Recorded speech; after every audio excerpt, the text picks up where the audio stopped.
Assalamualaikum warahmatullahi wabarakatuh. Alhamdulillah, tidak pernah berhenti lisan kita memuji Sang Pencipta Allah yang kita yakin sedang melihat kita karena Dia Maha melihat, mendengar kita karena Dia Maha mendengar, dan mengetahui segala gerak-gerik kehidupan kita karena Dia Maha mengetahui. Dia Maha kuat, Maha adil, Maha bijaksana, satu-satunya pencipta, pemilik, penguasa semua yang di langit, semua yang di bumi, dan semua yang di kedalaman lautan, terjangkau atau tidak terjangkau oleh mata manusia. Zat yang tidak beranak dan tidak diperanakkan dan tidak ada sekutu bersamanya dalam setiap kegiatannya. Dia dengan kemahamurahannya dan kemahasempurnaannya telah menggantungkan segala kebutuhan kita untuk roda kehidupan di muka bumi ini dengan memuji namanya Alhamdulillah. Maka selalulah ucapkan kalimat ini. Selanjutnya kita panjatkan salam hormat kita kepada manusia yang telah diperintahkan oleh Sang Pencipta Allah untuk mengucapkan salam hormat kepadanya, tunduk dan patuh kepada syariat yang dibawa olehnya. Manusia yang telah menghabiskan 23 tahun dari masa hidupnya, 13 tahun di kota Mekah, semua dengan hinaan, cacian, dan puncaknya diusir dari kampung halamannya. Dan setiap orang di antara kita bisa memaklumi dan merasakan bagaimana pedihnya kalau seseorang diusir dari kampung halaman. Dan 10 tahun di kota Madinah, semuanya penyempurnaan dan penerimaan wahyu Sang Pencipta Allah sehingga agama ini bisa kita rasakan. Dan kita mendapatkan panduan hidup, apa yang diinginkan dan diperintahkan juga dilarang oleh Sang Pencipta. Sehingga tentunya kita akan mendapatkan ketentraman jiwa, kebahagiaan, karena kita punya panduan hidup, tahu mana halal dan mana haram, dan tentu di akhirat kita pun akan mendapatkan surga yang sudah dijanjikan. Mengucapkan satu kali salam hormat kepada manusia terbaik ini dibalas oleh Sang Pencipta Allah 10 kali tambahan rahmat. Bila seandainya dibalik satu kali atau 10 kali mengucapkan salam hormat diberikan satu kali rahmat saja, yang berarti pengampunan dosa, peninggian derajat, pemenuhan segala kebutuhan, maka sudah sangat cukup. Bagaimana dengan mengucapkan satu kali saja salam hormat diberikan 10 tambahan rahmat dari Sang Pencipta Allah? Maka sangat wajar sebagai pengikut yang setia dan orang-orang yang beriman kepada Allah selalu mengucapkan salawat dan taslim kepada Nabi besar Muhammad sallallahu wa ala alihi wa sahbihi wasallam. Saudaraku seiman, pertemuan kita pada kesempatan ini semoga Allah berkahi. Inilah dunia dan inilah akhirat, serta keputusan ada di kedua tanganmu. Kita perlu menyadari saudaraku seiman, dan hampir di setiap kesempatan sebenarnya, setiap kali saya ceramah saya sering membahasakan ini, agar menjadi sebuah pemahaman bahwasanya memang seperti itu telah diciptakan oleh Allah. Allah menciptakan segala sesuatunya berpasang-pasangan.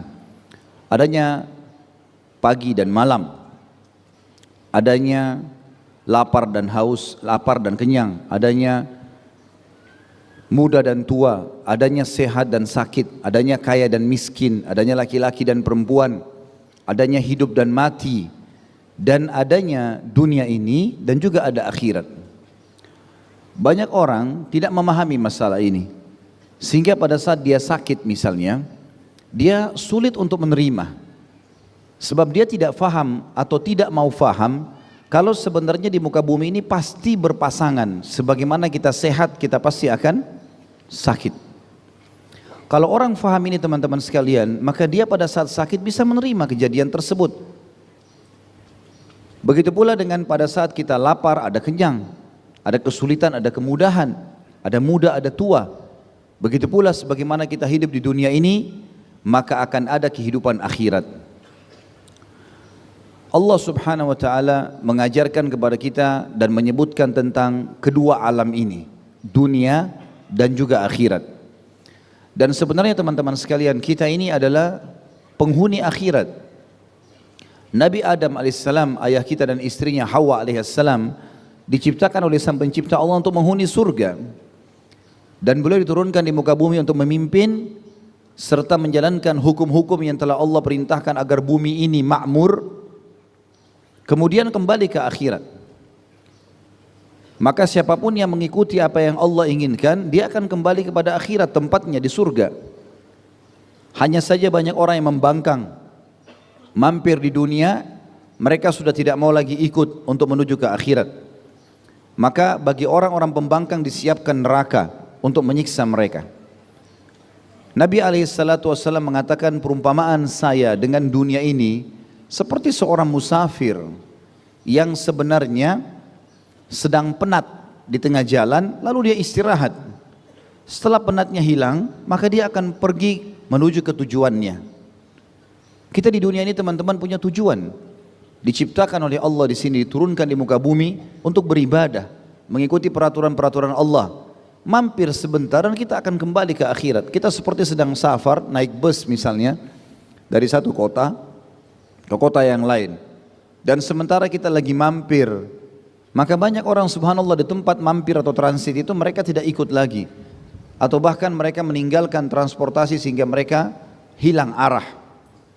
Seharusnya seseorang di antara kita memahami masalah tersebut. Mari kita masuk ke alam Al-Quran dan sunnah Nabi SAW untuk lebih memahami judul tema kita. Masalah dunia dan akhirat, kemudian keputusan ada di tangan kita. Allah yang maha suci dan maha sempurna telah menyebutkan dalam Al-Quran kata dunia itu kurang lebih, ini sebatas ilmu saya tentunya, saya coba mencari dari buku Mu'jam Al-Fadh Al-Quran, sekitar 114 kali. Dan 114 itu umumnya berisikan perintah untuk meninggalkan dunia, untuk melalui dunia dengan sebentar, menggambarkan kalau dunia itu hanya tempat mampir, hanya tempat untuk sementara. Dan Allah menyebutkan akhirat sekitar 43 kali, dan semuanya pujian, semuanya diperintahkan untuk dijadikan sebagai target, sebagaimana ayat-ayat yang akan kita baca nanti. Kemudian Allah juga memuji setelah dua-duanya disebutkan orang-orang yang menggabungkan keduanya atau menjadikan dunia untuk mendapatkan akhirat nantinya. Allah berfirman tentang dunia misalnya, saya mengangkat beberapa ayat Al-Quran, dimulai dari surah Al-Imran, surah nomor 3 ayat 14 yang berbunyi, A'udzubillahi minasyaitonirrajim, Zuina linnasi hubbus syahawati minan nisa'i wal banina wal qanatiril muqantarah والقناطير المقنطرة من الذهب والفضة والخيل المسومة والأنعام والحرث ذلك متاع الحياة الدنيا والله عنده حسن مآب. Kita rincikan ayat ini teman-teman sekalian. Allah menyebutkan banyak sekali poin di sini yang kalau kita renungi memang ini yang banyak dikejar oleh manusia di muka bumi sementara melalui kehidupan dunia ini. Allah bilang telah dihiasi dalam jiwa manusia hubbus syahwat, rasa suka yang diikuti dengan hawa nafsu, antusias, ego, ambisi, untuk mengejar mendapatkan wanita, keturunan, perhiasan, terutama dari emas dan perak, kuda-kuda pilihan, dan juga hewan-hewan ternak. Itulah perhiasan kehidupan dunia, dan Allah menyiapkan jauh lebih baik daripada itu di akhirat. Teman-teman sekalian, kalau kita lihat di sini, misal wanita yang disebutkan pertama sekali dalam ayat ini, hubbus syahawati minan nisa. Kalau kita lihat kaum laki-laki misalnya, bagaimana dia berusaha mengejar pendidikannya, mengejar pekerjaannya, tujuan ujungnya adalah menikahi seorang wanita. Bagaimana dia menikah dengan seorang wanita. Dan wanita memang bagi orang-orang yang memang mencintai dunia dan dia tidak berhubungan dengan masalah akhirat, selalu dijadikan sebagai simbol keindahan, kecantikan, hiburan, cumbuan, seksual, bahkan masuk ke dalam masalah komersial dan bisnis. Kita lihat iklan sekarang, apa saja, kadang-kadang tidak ada hubungannya sama wanita tapi harus pakai wanita. Ya. Di dunia sosial juga begitu. Berapa banyak wanita yang punya kiprah di kehidupan sosial, dan kalau tidak ada wanita kita bisa bayangkan bagaimana gersangnya kehidupan. Tidak ada ibu yang bisa dibakti, tidak ada istri yang bisa disayangi dan dinaungi, tidak ada anak yang bisa dididik dan dijadikan sebagai bahan banggaan, tidak ada saudari yang memang juga dinaungi dan dilindungi. Serta misal di bahasa politik, berapa banyak orang-orang yang berhasil dalam bidang politik teman-teman sekalian, lahir dari tangan seorang ibu yang baik. Mereka terdukungkan oleh pasangan hidup atau istri yang baik, yang mendukungnya, sehingga dia bisa memimpin dunia. Islam tidak menutupi semua itu.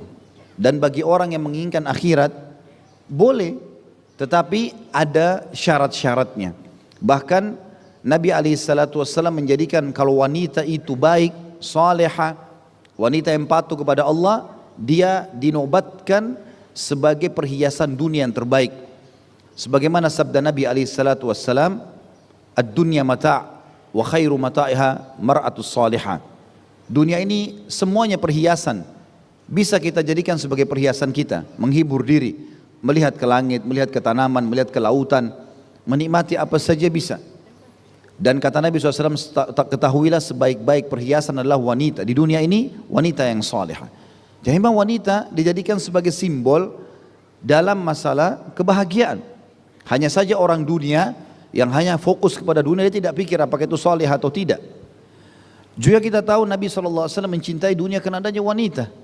Kata Nabi SAW, hubbiba ilayya dunyakum al-mar'atu wat-tib. Telah dibuat aku mencintai dunia kalian justru karena adanya wanita dan juga adanya minyak wangi.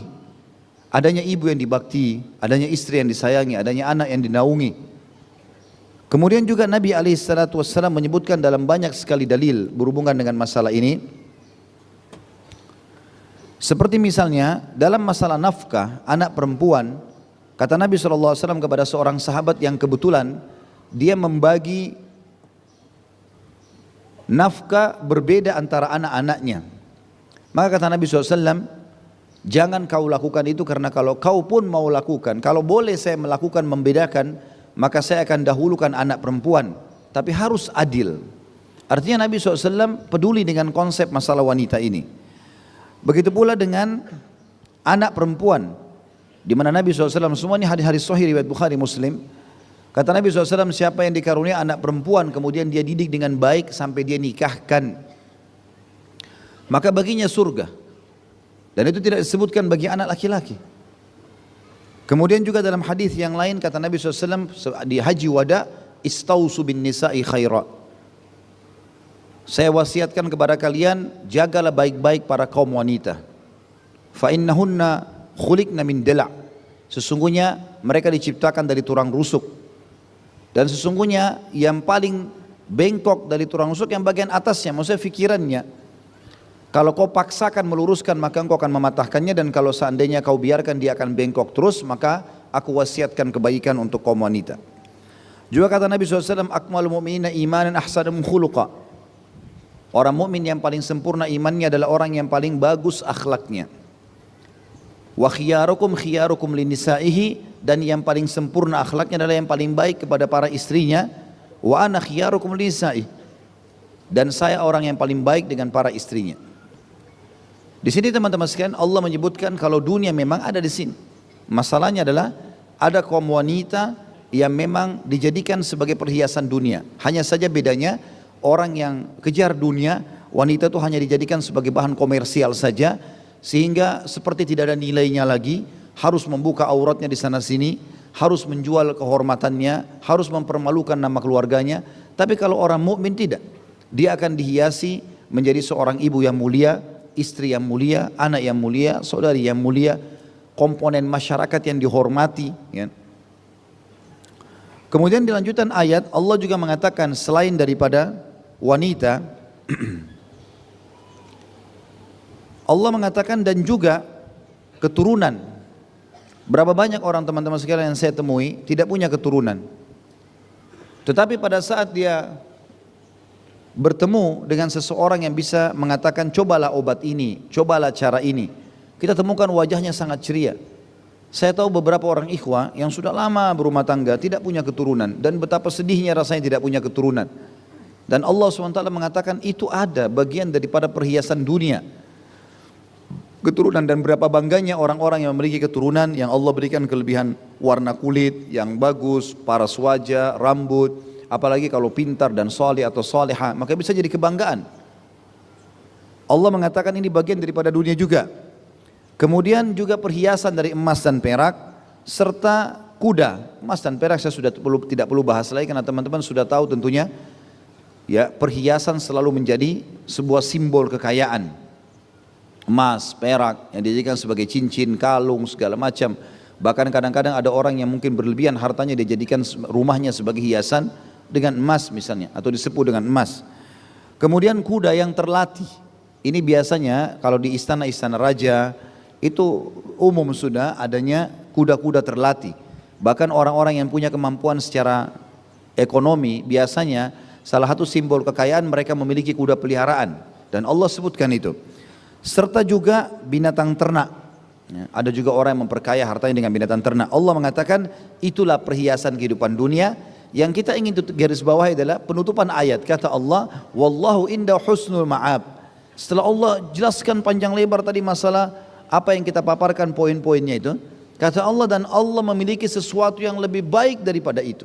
Artinya bagi orang yang mengejar akhirat, dia tahu di sana akan ada disiapkan wanita, di sana akan disiapkan keturunan. Bahkan dalam sebuah riwayat disebutkan bahwasanya wanita ahli surga tidak akan pernah punah atau tua selamanya, dan mereka selalu dalam keadaan perawan setiap saat, selalu sebaya, tidak pernah bertambah umur, dan selalu setiap pekannya bertambah kecantikannya. Dan banyak sekali ayat berbicara masalah bidadari dan wanita ahli surga. Al-Quran menceritakan masalah itu. Artinya kalau dunia saja orang banyak bekerja banting tulang supaya dia jadi kaya, supaya menikah, maka di akhirat saya siapkan, kata Allah. Kemudian orang punya keturunan. Dalam sebuah riwayat sahih dikatakan nanti akan ada, ini disebutkan oleh Ibnu Qayyim rahimahullah dalam buku beliau Hadil Arwah, diterjemahkan dalam bahasa Indonesia sekarang saya lihat ada bukunya Tamasya ke Surga. Ada riwayat-riwayat yang sahih disebutkan diantaranya nanti akan ada ahli surga yang minta keturunan dari Allah, dan Allah memberikan kepadanya keturunan, dan keturunan tersebut bukan lahir lagi dari bayi, sudah langsung besar, dewasa, gitu kan. Ada ahli surga dalam riwayat Bukhari disebutkan minta tanaman, ya Allah saya ingin bercocok tanam, gitu kan. Kata Allah SWT, bukankah kau sudah punya semuanya? Dia mengatakan iya, tapi saya ingin ya Allah. Maka Allah pun memberikan kepadanya sebuah bibit yang dia tanamkan di tanah, tiba-tiba menjadi pohon besar, tiba-tiba keluar seperti jumlah buah yang dia inginkan dan jenis buah yang dia inginkan. Begitu juga dengan keturunan. Artinya di dunia kita harus proses biologis, sabar dulu, akhirnya punya keturunan, gitu kan. Sama juga dengan tanaman, kita harus tanam dulu, kemudian tunggu sekian tahun baru bisa panen. Itu pun kalau berbuah. Di surga berbeda keadaannya. Allah mengatakan wallahi indahu husnu ma'ab. Sebagaimana dunia kalian punya itu di akhirat ada loh, tapi berbeda. Kasusnya lebih simpel, lebih mudah, nggak ada lagi letih, nggak ada capek, bahkan tidak ada upaya. Orang begitu pengen sesuatu terlintas di benaknya, misalnya ayam goreng, tiba-tiba sudah ada di depannya. Nggak butuh cari ayamnya, nggak butuh sembeli ayamnya, nggak butuh goreng dulu, nggak ada. Fiha ma tashtahihil anfus. Di surga itu semua yang jiwa inginkan sudah ada langsung, seketika. Pernah Nabi SAW mengatakan dalam hadis Bukhari kepada Umar bin Khattab, hai Umar, nanti di surga akan ada burung-burung yang berterbangan. Itu Abu Bakar sama Umar radhiyallahu anhuma. Sesungguhnya di surga itu ada burung-burung yang seperti leher-leher unta, artinya lehernya panjang-panjang. Kata Umar, ya Rasulullah, sesungguhnya burung itu pun menikmati surga kalau begitu. Kata Nabi SAW, engkau memakan dagingnya jauh lebih nikmat lagi. Artinya begitu kau inginkan maka akan tiba-tiba tergorengkah, terbakarkah, atau terkukuskah, atau apa saja yang kita inginkan semua terjadi. Juga teman-teman sekalian dikatakan bahwasanya di surga itu ada tunggangan. Kata Nabi SAW, di surga ada pohon yang sangat besar. Kalau seseorang menunggangi kuda yang dengan perjalanan 100 tahun, ya, belum bisa melewati naungannya. Artinya di surga ada kuda. Ada kuda, ada tunggangan. Orang menunggangi kuda, tapi kuda-kuda pilihan. Kita lihat teman-teman, kalau kuda-kuda kerajaan, kudanya itu mungkin harganya bisa miliaran. Ya. Biasa juga kuda dipakai untuk bertanding. Terkenal kuda-kuda itu mahal sekali. Ya, maka kuda-kuda ini akan jadikan perhiasan. Tapi Allah bilang semua itu di akhirat aku siapkan lebih baik daripada yang kalian miliki di dunia. Ini gambaran ayat pertama Al-Quran tentang dunia. Selanjutnya Allah juga menceritakan kepada kita teman-teman sekalian. Tentu saya tidak bahas semua 114 ayat, tapi saya akan ambil beberapa ayat-ayat. Di antaranya surah Al-Imran masih sama, tapi ayatnya surah nomor 3 ayat 185 tentang bagaimana seseorang di dunia ini akan melalui proses kematian, sementara di akhirat tidak ada lagi mati. Jadi kalau kita sekarang masih bimbang, ragu kapan mati nih, dan kalau mati apakah nanti di akhirat saya selamat atau enggak, tapi di akhirat begitu sudah lolos, maka sudah selesai urusannya, tidak ada lagi kematian, tidak ada kekhawatiran sama sekali. Enggak ada masa tua, enggak ada capek, enggak ada gangguan orang, enggak ada kematian. Allah berfirman, a'udzubillahi minasyaitonirrajim, kullu nafsin dha'iqatul maut wa innama tuwaffawna ujurakum yaumal qiyamah faman zuhziha 'anil nari wa udkhilal jannata faqad faz wa mal hayatud dunya illa mata'ul ghurur. Ketahuilah semua yang bernyawa pasti akan mati, dan juga kalian akan menerima balasan dari apa yang kalian kerjakan di dunia, baik atau buruk. Ya. Pada hari kiamat nanti, siapa yang hari kiamat berhasil selamat dari api neraka karena amal-amal solehnya, ketaatannya di dunia, ya, mengalahkan amal-amal dosanya dan dimasukkan ke dalam surga, maka dia telah beruntung. Ketahuilah sesungguhnya kehidupan dunia itu adalah kehidupan yang menipu. Karena Allah SWT di sini teman-teman sekalian menciptakan kita di dunia ini bukan untuk bermain-main. Ada tujuannya, beribadah sebentar, seperti orang yang sedang ditugaskan oleh kantornya, dia harus kembali ke kantor melaporkan semua perbuatannya. Ya. Dia harus melaporkan semua, karena transportasi dibiayai, semua makan dibiayai. Allah turunkan kita di muka bumi ini, lahir di sini punya tujuan untuk ibadah, dan semuanya disiapkan fasilitasnya. Ada penerang matahari, ada oksigen, ada air, ada api, ada banyak semua di muka bumi bisa kita kelola, kita bisa hidup di situ. Dan Allah SWT sudah menentukan semua rezeki untuk hamba-hambanya. Ya. Jadi Allah menceritakan tadi Al-Imran, kita akan lalui dunia ini, berarti kita akan lewat. Sementara di ayat lain Allah berfirman tentang masalah akhirat, a'udzubillahi minasyaitonirrajim, la yadzuqunal mauta illa mautatal ula. Al-ayah. Mereka tidak akan lagi pernah merasakan mati kecuali mati yang pertama saja. Dan orang-orang kafir pun berkata nanti di akhirat, ya laitaha kanatil qadhiyah. Coba seandainya mati yang kami lalui di dunia itu sudah cukup, kami enggak dibangkitkan lagi, tidak akan dihisap. Berarti memang tidak ada lagi mati di akhirat.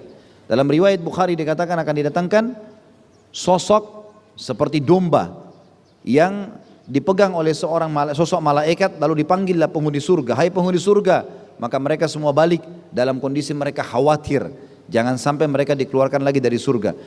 Dan mereka semua bisa melihat ke arah malaikat dan domba tersebut, lalu kemudian dipanggil hai penghuni neraka, lalu mereka semua balik dan mereka khawatir, jangan sampai siksaan mereka ditambah, lalu mereka pun semua mengarah kepada malaikat dan sosok domba tersebut, lalu malaikat bertanya kepada kedua penghuni surga dan neraka, apakah kalian kenal ini? Mereka mengatakan iya, itu adalah maut. Lalu kata Nabi SAW, malaikat itu pun menyembelih domba tadi, kemudian berkata kepada penghuni surga, hiduplah abadi selamanya dalam kenikmatan, maka mereka pun bertambah gembira karena tidak ada lagi kematian setelah hari ini. Dan hai penghuni neraka, rasakanlah siksa ini secara abadi karena kalian tidak akan pernah mati selamanya.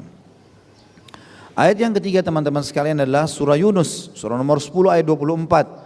Allah Subhanahu wa taala berfirman, a'udzubillahi minasyaitonirrajim, innama mathalul hayatid dunya kama in anzalnahu minas sama'i fakhtalata bihi nabatul ardi mimma ya'kulun nasu wal an'amu hatta idza akhadatil ardu zukhrufaha wa zayyanat wa dhanna ahluha annahum qadiruna 'alayha ataha amruna laylan aw naharan faja'alnaha hasidan ka'an lam taghna bil abs kadzalika nufassilul ayati liqaumin yatafakkarun. Bagi orang yang masih cinta dunia dan lupa kalau ada kehidupan akhirat, sehingga mereka tidak menunggangi dunia ini untuk kembali ke akhirat, mereka mencukupkan perjalanannya sampai di sini saja. Kata Allah, Perumpamaan kehidupan dunia yang kalian kejar ini dan tidak kalian jadikan sebagai tunggangan untuk kembali ke akhirat, hanya seperti air yang kami turunkan dari langit, kemudian dia berbaur dengan tanah dan kami tumbuhkan dari tanah itu tumbuh-tumbuhan, buah-buahan, sayur-sayuran, pohon-pohonan yang manusia dan hewan-hewan ternak makan darinya.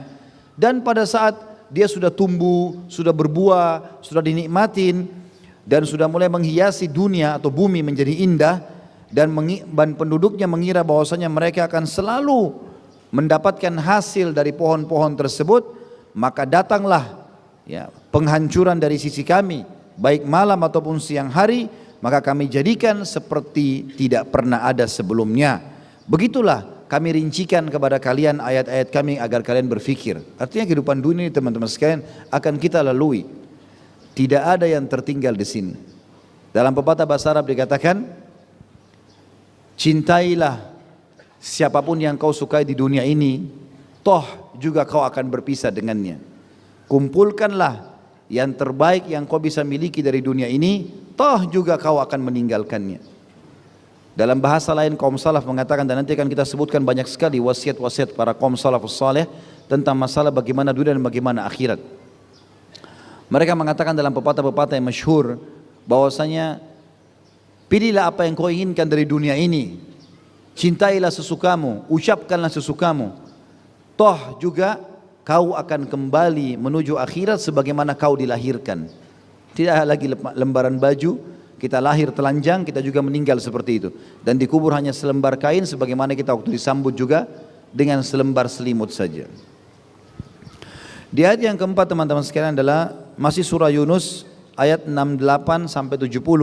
Allah juga berfirman, A'udzubillahi minasyaitonir rajim.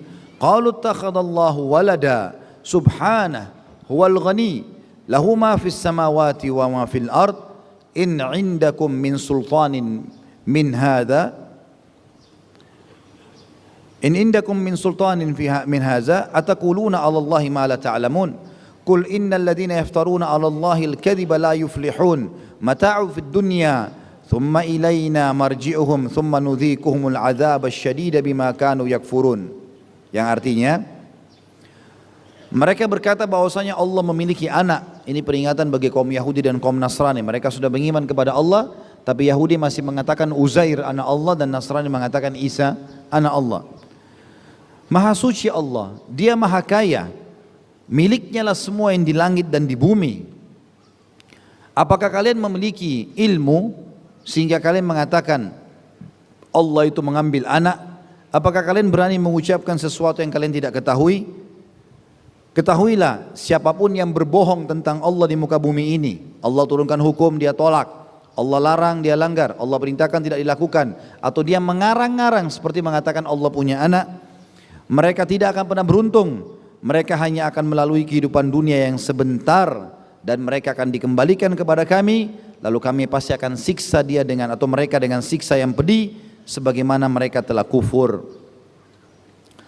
Juga dalam ayat lain Allah Subhanahu wa taala menyebutkan dalam surah Hud surah nomor 11 ayat 13 sampai 16. A'udzubillahi minasyaitonir rajim.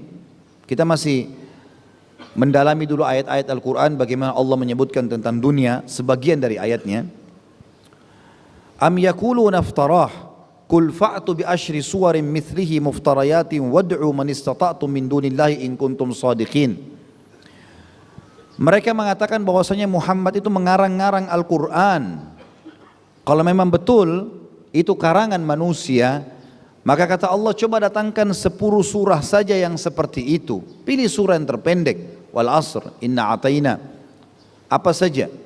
Coba datangkan 10 surah dari surah-surah dari Al-Quran dan mintalah pertolongan dan bantuan dari semua yang kalian anggap punya kekuatan selain Allah. Kalau kalian benar-benar jujur untuk membuat Al-Quran tulis seperti itu. Fa in lam yastajibu lakum fa'lamu annama unzila bi'ilmillah annahu unzila bi'ilmillahi wa an la ilaha illahu. Fahal antum muslimun. Kalau kalian sudah menyampaikan tentang hukum-hukum Allah kepada orang-orang kafir yang menolak, Maka ketahuilah kalaupun mereka menolak bahwasanya Al-Quran dan apa yang dibawa oleh Nabi Muhammad SAW adalah benar dari Allah, dan ketahuilah tidak ada Tuhan yang berhak disembah kecuali Dia, maka apakah kalian sudah menyerahkan diri? Man kana yuridu hayatad dunya wa zinataha nuwaffi ilaihim a'malahum fiha wa hum fiha la yubkhasun. Setelah informasi ini, tidak ada Tuhan selain Allah, dan ada wahyu diturunkan kepada Nabi Muhammad SAW. Sudah disampaikan ini halal, ini haram, kerjakan yang diperintah, tinggalkan yang larangan. Mereka masih tidak mau juga, mereka masih tetap mau kufur, mereka tetap mau bermaksiat. Maka katakanlah, kalau kalian mau kehidupan dunia, maka kami akan memberikan kepada kalian semua kehidupan dunia itu. Tetapi semua amal kebaikan kalian akan dihabiskan di dunia itu, dan kalian tidak akan dizalimi. Ada sebuah riwayat teman-teman, khusus ayat ini sampai ayat 15 saya terjemahkan dulu. Diangkat oleh Imam Qurtubi dalam kitab beliau At-Tadhkirah, mengingatkan masalah kematian. Beliau mengatakan kalau orang kafir akan meninggal dunia. Pernah ada sahabat bertanya, ya Rasulullah, bagaimana kami memahami tentang orang kafir atau orang mukmin meninggal dunia? Karena kami temukan ada beberapa orang kafir meninggal tidak ada tanda-tanda sulitnya, seakan-akan mudah saja. Dia tidur di kamar rumah sakit, diinfus, tiba-tiba nafasnya hilang, selesai. Bagaimana kami memahami matinya orang kafir yang seperti itu, dan ada matinya orang mukmin yang seakan-akan menyulitkan?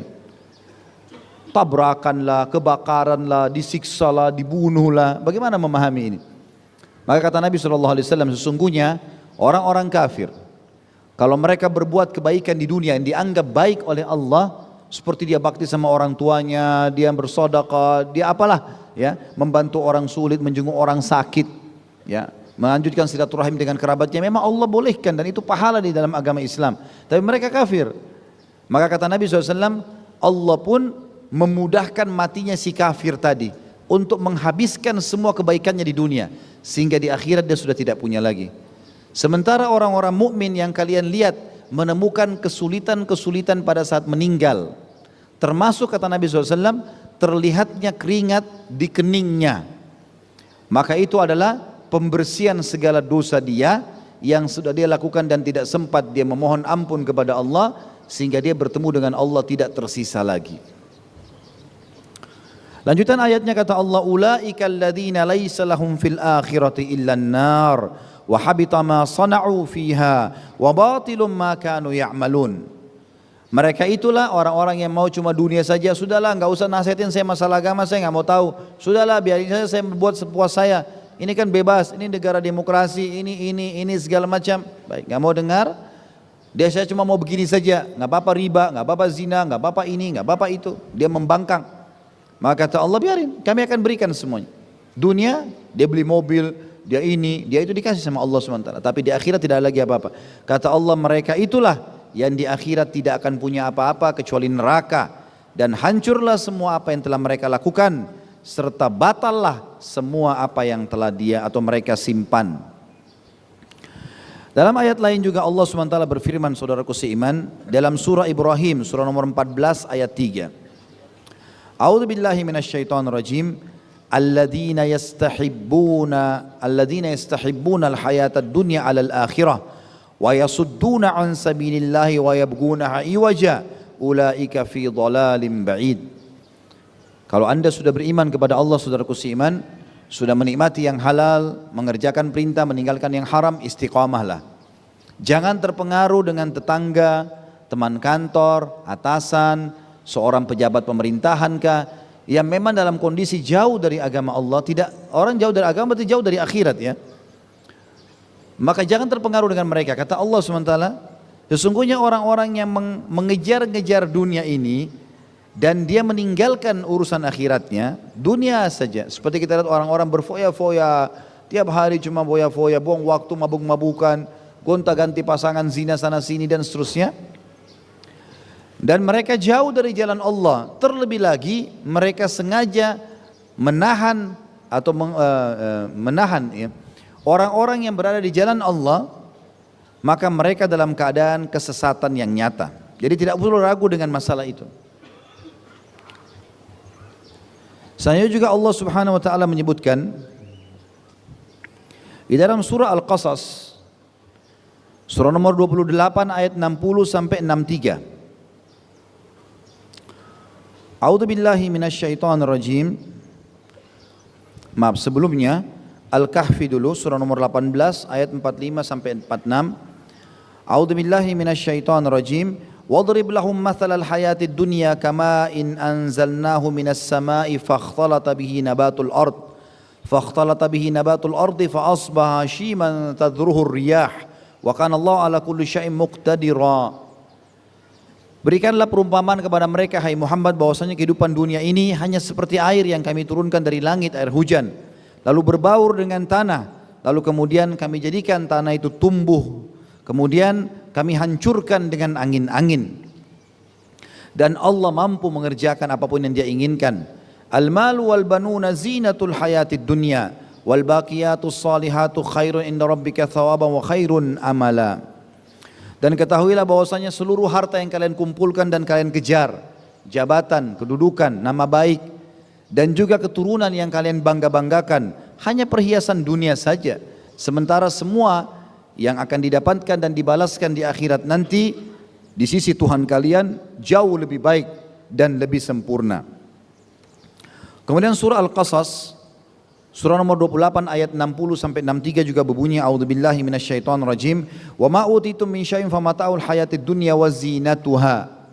Semua yang kalian sedang rasakan sebagai fasilitas di dunia ini, oksigen yang dihirup atau fasilitas di tubuh kita lah, mata melihat, telinga mendengar, tangan menjama, kaki melangkah dan seterusnya, semua fasilitas ini dan semua juga di luar tubuh kita. Dari udara yang kita hirup, cahaya yang ditangkap oleh mata, api yang kita bisa gunakan untuk menghangatkan dan seterusnya.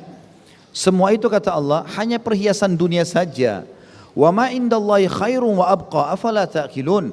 Yang sedang Allah siapkan untuk kalian di akhirat jauh lebih baik daripada itu semua dan lebih kekal. Tidakkah kalian berakal? Afaman wa'adnahu wa'dan hasanan fahuwa laqihi kaman matta'nahu mata'al hayatid dunya thumma huwa yaumal qiyamati minal muhdharin. Bagaimana bisa kalian menilai sama orang-orang yang telah mengikuti perintah kami dan dia mendapatkan apa yang kami janjikan dari kebaikan-kebaikan, kehidupan baik di dunia, kehidupan baik juga di akhirat, sama dengan orang yang hanya sibuk dengan mencari kenikmatan dunia semata. Kemudian dia nanti di hari kiamat dia akan termasuk orang-orang yang akan dihadirkan, artinya diminta pertanggungjawaban. Wa yauma yunadihim fayaqulu aina syuraka'i alladziina kuntum taz'umun. Dan pada hari itu akan ditanyakan kepada mereka, mana sekutu-sekutu yang kalian sembah selain Allah? Mana ya orang kenikmatan dunia, atasan, teman yang selama ini kalian sebagai patokan, jadikan patokan. Mana mereka semua?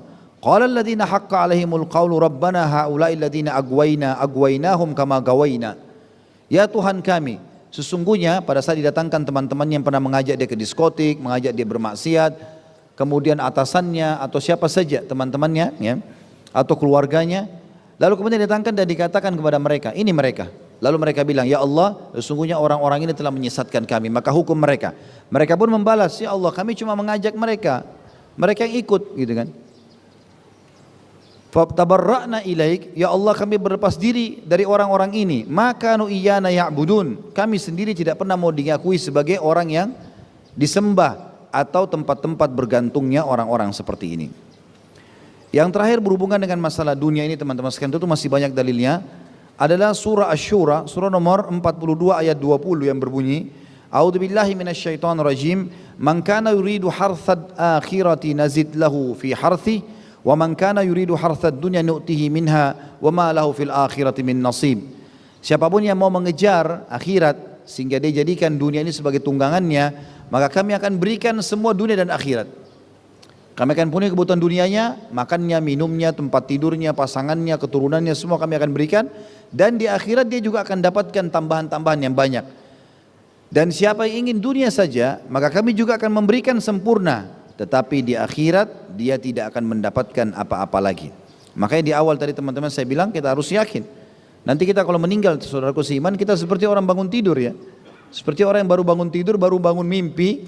Bukankah dalam mimpi teman-teman sekalian kita bisa rasakan kalau kita naik mobil, kalau kita makan, kalau kita berinteraksi, bahkan ada orang mandi junub ya, dia berhubungan biologis, dia terbang naik pesawat, atau dia mungkin digigit sama hewan.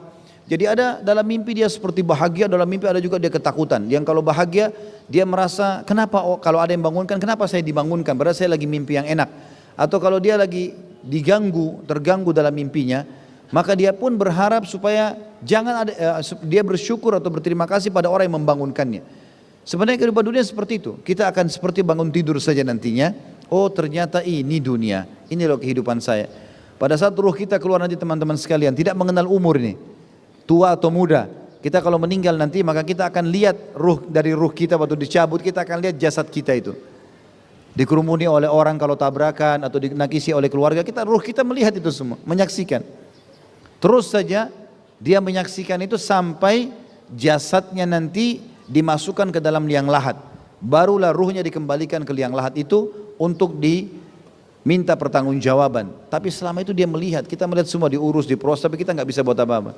Sebagian ulama salaf mengatakan orang kalau sudah meninggal, kalau dia orang beriman, dia ingin menyampaikan pada keluarganya, saya sudah bahagia, tapi suaranya nggak sampai, seperti orang teriak di langit, sementara keluarganya di bumi. Walaupun dia merasa dirinya dekat, dia bisa lihat mereka, sampai nanti jasadnya dimasukkan ke dalam kubur atau liang lahat.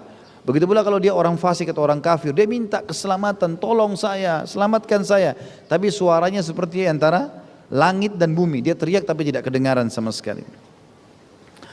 Kalau masalah akhirat teman-teman sekalian, kita renungi beberapa ayat Al-Quran berhubungan dengan akhirat.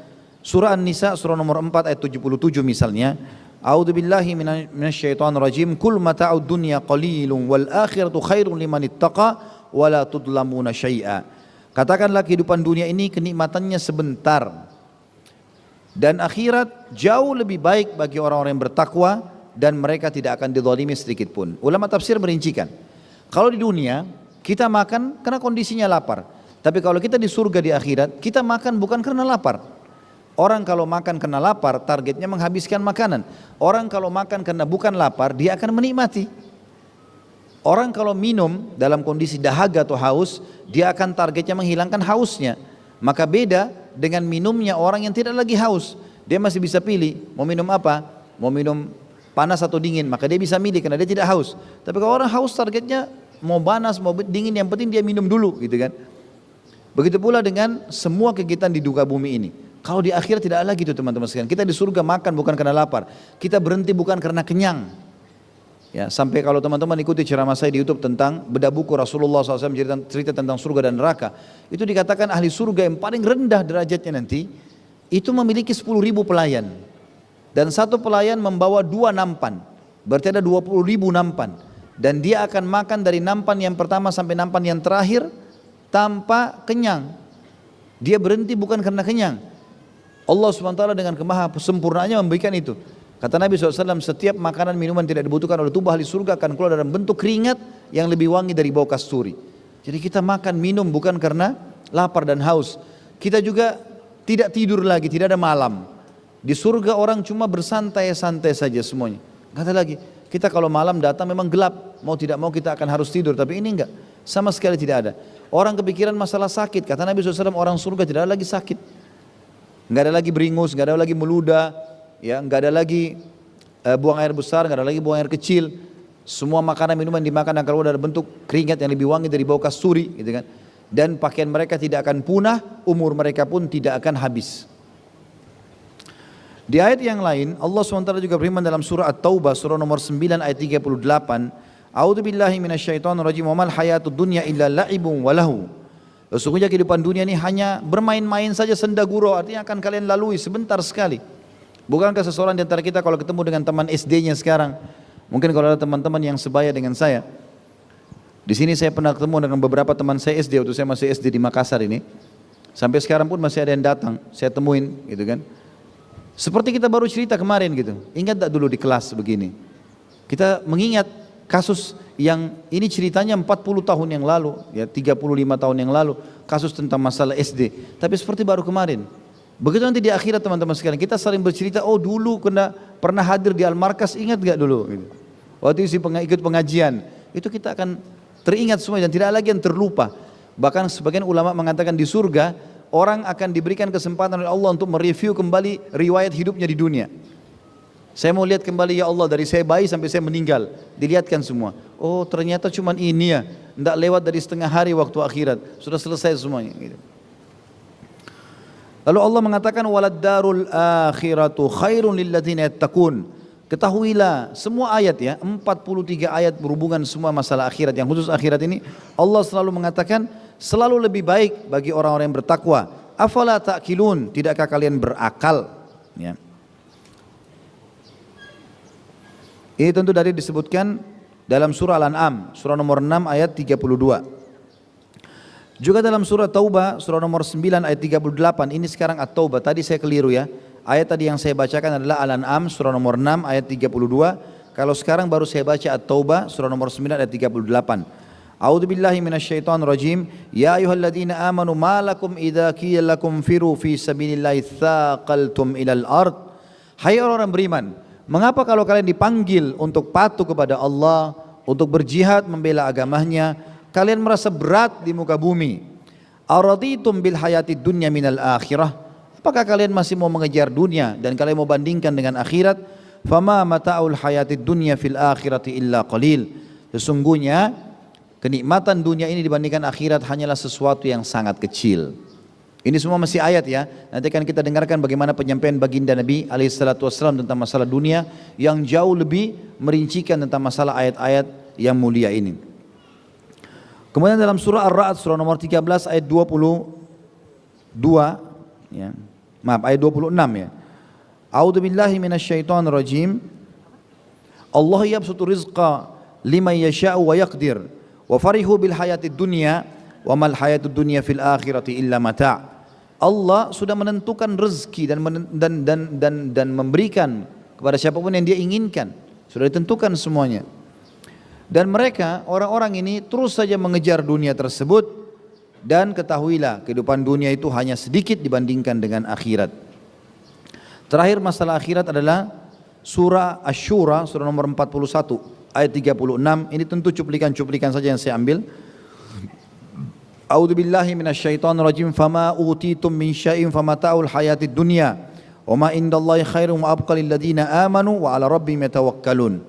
Apa yang kalian dapatkan dalam kehidupan dunia ini sebenarnya cuma perhiasan sebentar, dan yang dijanjikan oleh Allah di akhirat nanti jauh lebih banyak dan lebih baik bagi orang-orang yang beriman dan mereka bertawakal kepada Tuhan mereka. Kalau teman-teman melihat ada orang kafir, sebagaimana tadi saya bilang ya, kita merasa tetangga kita ini, oh kaya dia ya. Rata-rata kalau di Indonesia mungkin karena kita melihat mayoritas ya, kita adalah muslimin, biasanya kita jadikan tolok ukur orang kafir. Padahal sebenarnya kalau kita pergi ke negara-negara kafir, kita akan temukan banyak sekali juga mereka yang sangat miskin gitu ya. Tapi Allah menyebutkan kepada orang-orang beriman dalam surah At-Taubah surah nomor 9 ayat 55 tentang masalah rincian masalah akhirat ini. A'udzubillahi minasyaitonir rajim. Fala tu'jibuka amwalum wala auladuhum innama yuridullahu liyu'adzibuhum biha fil hayatid dunya wa tazhaka anfusuhum wa hum kafirun. Jangan pernah kalian merasa bangga dan kagum dengan harta-harta dan anak-anak yang kami berikan kepada orang-orang kafir itu. Sesungguhnya Allah ingin menyiksa mereka justru dengan semua itu di kehidupan dunia, dan mereka karena mereka adalah orang-orang yang kafir. Kita dengarkan teman-teman sekalian, kalau ada yang bertanya misalnya, baiklah saya sudah dengarkan tadi Ustaz ayat-ayat tentang dunia, kemudian ayat-ayat tentang akhirat, lalu apa yang harus kami lakukan? Apakah kami harus tinggalkan dunia sama sekali? Tidak usah lagi difikirkan dunia ini, atau kami harus mengejar akhirat sehingga mengejar akhirat saja, atau kami harus lakukan apa? Maka jawabannya teman-teman sekalian, kita harus menggabungkan keduanya. Orang beriman tidak disuruh menuju akhirat dan meninggalkan dunia, tidak juga. Tapi mereka harusnya menggabungkan keduanya, dan Allah SWT sebutkan dalam banyak ayat. Nanti setelah ini insya Allah baru kita masuk ke bahasan hadis-hadis dan perkataan para ulama salaf berhubungan dengan masalah bahasan kita. Kita harus menggabungkan teman-teman sekalian, dan bagi orang yang menggabungkan dengan menjadikan dunia ini sebagai tunggangan mendapatkan yang terbaik di dunia, boleh nikmatin yang halal. Apalagi yang Allah halalkan jauh lebih banyak. Makanan, minuman, pakaian, pergaulan Allah halalkan, ada, dan lebih banyak daripada yang haram. Dan juga dijanjikan pahala-pahala pada saat kita nikmati. Di dunia bisa kita dapatkan, dan di akhirat juga bisa kita dapatkan. Yang tadi dibahas adalah orang-orang yang betul-betul mengikuti hal yang haram, tidak mempedulikan dari mana pendapatannya, tidak ada tamengnya dalam mencari pendapatan dunia. maka mereka tentu akan sesat, ya. Allah sebutkan tentang menggabungkan keduanya, di antara ayat adalah surah An-Nahl, surah nomor 16 ayat 30 sampai 32. A'udzubillahi minasyaitonir rajim. Wa qila lil ladzina taqaw madza anzala rabbukum qalu khaira. Kalau ditanya kepada orang-orang yang beriman, apa yang telah kalian pelajari yang diturunkan oleh Tuhan kalian? Apa yang kalian dapatkan dengan beriman, ya, dengan mencoba untuk beramal saleh? Maka mereka akan menjawab kebaikan-kebaikan. Karena kami punya panduan hidup, kami jadi tahu mana boleh dan mana yang tidak boleh. Lilladzina ahsanu fi hadhihi dunya hasanah. Orang-orang yang beriman, mereka di dunia ini selalu mendapatkan yang baik-baik saja. Karena kalau dia makan, dia minum, dia bergaul, selalu yang dibolehkan saja, yang halal, gitu kan. Walad darul akhirah khair, dan di akhirat juga mereka akan diberikan yang terbaik. Wala ni'ma darul muttaqin, dan itu adalah sebaik-baik tempat bagi orang-orang yang bertakwa. Jannatu adnin yadkhulunaha tajri min tahtihal anhar. Di akhirat mereka akan dapat surga yang di bawahnya mengalir sungai-sungai. Lahum fiha ma yasha'un, di dalamnya mereka dapatkan semua apa yang mereka inginkan. Kadzalika yajzillahul muttaqin, begitulah Allah membalas orang-orang yang patuh. Alladzina tatawaffahumul malaikatu tayyibina yaquluna salamun alaikum. Salamun alaikum udkhulul jannata bima kuntum ta'malun, yaitu orang-orang yang pada saat wafat saja dan didatangi oleh para malaikat untuk mencabut ruh, maka mereka sudah mendapatkan berita gembira mulai saat itu, dan dikatakan kepada mereka keselamatanlah buat kalian, maka masuklah ke dalam surga sesuai dengan apa yang kalian lakukan. Jadi kita di dunia boleh pakai baju bagus, boleh kita punya pendidikan yang tinggi, boleh kita cari harta yang bagus, ya, yang banyak. Tetapi itu semua tunggangan, bukan menjadi target utama. Kalau dia hilang pun tidak ada masalah buat kita, tidak ada masalah sama sekali. Nanti akan kita jelaskan banyak dalam kisah kaum salafus saleh insyaallah. Juga Allah SWT menyebutkan di dalam surah Al-Qasas surah nomor 28 ayat 77, ayat yang paling masyhur berhubungan dengan masalah ini. Wabtaghi fima ataqallahu daral akhirah wa la tansa nasibaka minad dunya. Kejarlah apa yang terbaik yang Allah janjikan di akhirat nanti, dan jangan lupakan bagianmu dari dunia. Kata para ulama tafsir, tunggangi duniamu untuk dapat yang terbaik di akhirat. Wa ahsin kama ahsanallahu ilaik, dan selalulah berbuat baik sebagaimana Allah telah berbuat baik kepadamu. Allah telah berikan kepadamu kehidupan, telah ciptakan kamu di muka bumi ini, memberikan semua fasilitas. Wala tabghil fasada fil ard, jangan kalian buat kerusakan di muka bumi. Innallaha la yuhibbul mufsidin, Allah tidak pernah suka dengan orang-orang yang membuat kerusakan. Orang-orang yang istiqamah dan menjadikan dunia ini sebagai tunggangannya, saudaraku seiman, dia akan mendapatkan banyak sekali manfaat-manfaat. Di antaranya, sebelum menuju ke akhirat saja, mereka akan selalu disambut dengan kebahagiaan kehidupan dunia, dan juga pada saat meninggal disambut oleh para malaikat. Allah sebutkan dalam Al-Quran, dan setelah ini insya Allah kita akan masuk ke hadis, adalah dalam surah Fussilat surah nomor 41 ayat 30 sampai 32. A'udzu billahi minasyaitonir rajim. Innal ladzina qalu rabbunallahu tsumma istaqamu. Orang-orang yang telah mengatakan atau mengikrarkan Tuhan kami Allah di muka bumi ini, lalu mereka istiqamah. Apa yang Allah perintahkan dikerjakan, apa yang dilarang jauhi. Tatanazzalu alaihimul malaikatu alla takhafu wa la tahzanu. Maka akan turun kepada mereka para malaikat yang selalu mengatakan tidak usah kalian takut dan tidak usah kalian sedih. Sampai potongan ini kata ulama tafsir ada dua maknanya. Bisa dimaksud pada saat kematian, malaikat akan datang mengatakan berita gembira, kalian akan masuk surga. Atau memang di dunia selalu ada bisikan di benak dia atau di hati dia dari malaikat. Apapun masalahnya kalau dia beriman, selalu malaikat mengatakan tenanglah, ada jalan keluar, sholatlah, istighfarlah, sedekahlah, baca Qur'anlah. Ada bisikan-bisikan untuk memandu kita kepada kebaikan. Wa abshiru bil jannati allati kuntum tu'adun, dan selalulah mengambil berita gembira bahwasanya kalian akan masuk ke dalam surga yang telah dijanjikan. Nahnu awliya'ukum fil hayatid dunya wa fil akhirah.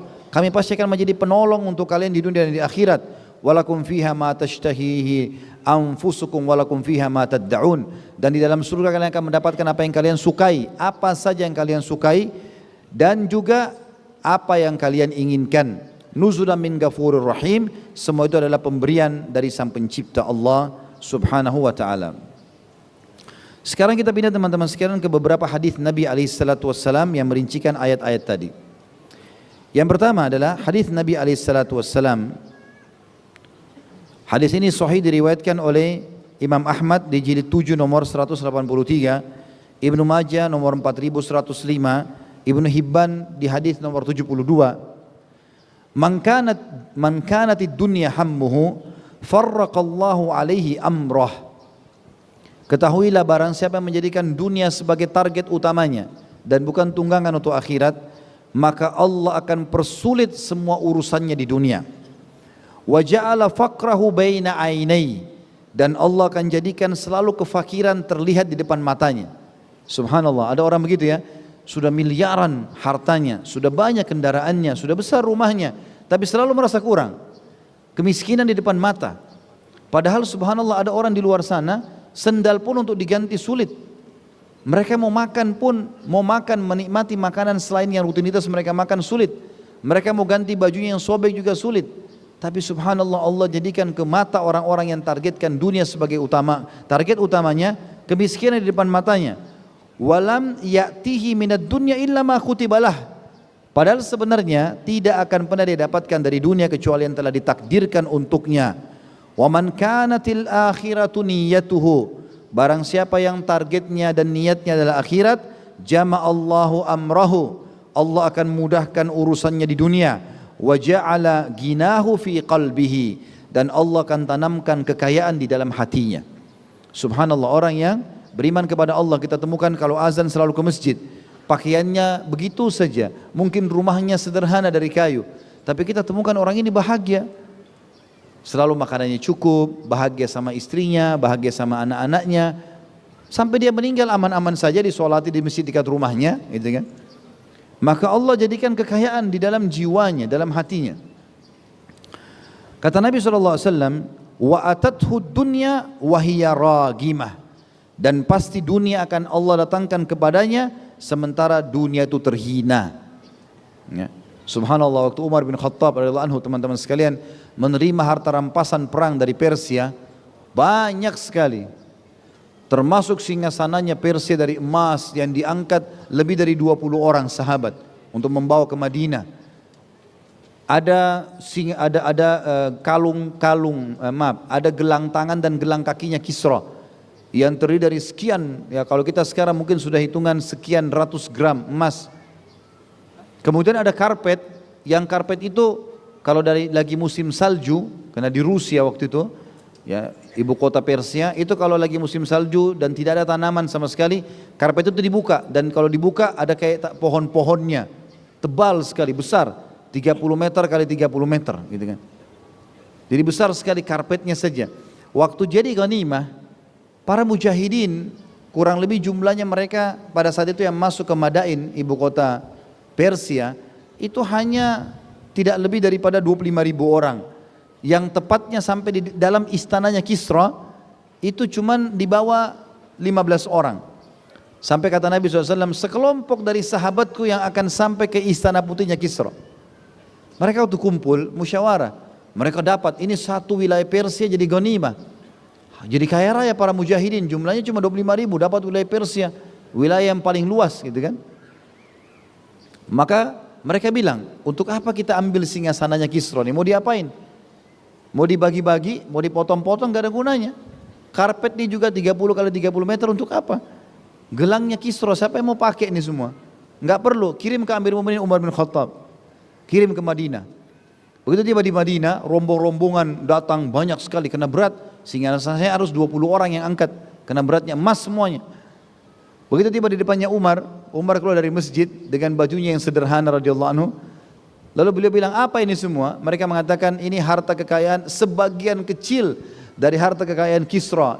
Ya Amir Mu'minin, mujahidin tidak tahu mau dibagi untuk siapa, dikirim kepada anda. Umar sambil lihat mengatakan, subhanallah, maha suci Allah yang telah membuat hati mereka penuh dengan dunia, sampai-sampai mereka lakukan seperti ini. Panggil semua penduduk Madinah, panggil, bagi-bagi. Sampai dihancur-hancurin tuh singgasananya Kisra, gitu kan. Dibagi-bagi, diambil-ambilin emasnya, bagi semua untuk masyarakat Madinah. Kata Ali bin Abi Thalib, saya pun dapat karpet yang besar tadi, yang mewah itu dipotong-potong, ukuran orang sholat saja, 1 kali 2 meter. Dia bilang saya bisa jual sampai 60 dirham harganya, karena mahalnya, gitu kan. Jadi dunia subhanallah bagi orang mukmin kecil. Betul kalau ada dia bisa nikmati, tapi kalau tidak ada dia biasa saja karena dia tahu itu sebentar. Kemudian juga dalam hadis yang lain, hadis qudsi tentunya ya. Hadis ini hadis sahih diriwayatkan Imam Ahmad di jilid 2 nomor 358, Imam Tirmidzi 2466, Ibnu Majah 4107 dan Al-Hakim di jilid 2 nomor 443. Hadis qudsi hadis sahih ini Nabi SAW bersabda, Allah berfirman, Ya bena Adam, tafarraq di ibadati, amla sadraka ginan, wa asudda faqrak. Wahai anak Adam, penuhkanlah hidupmu dengan ibadah kepadaku. Kerjakan semua aku perintahkan, tinggalkan yang aku larang. Maka akan penuhi dadahmu dengan kekayaan, selalu merasa cukup.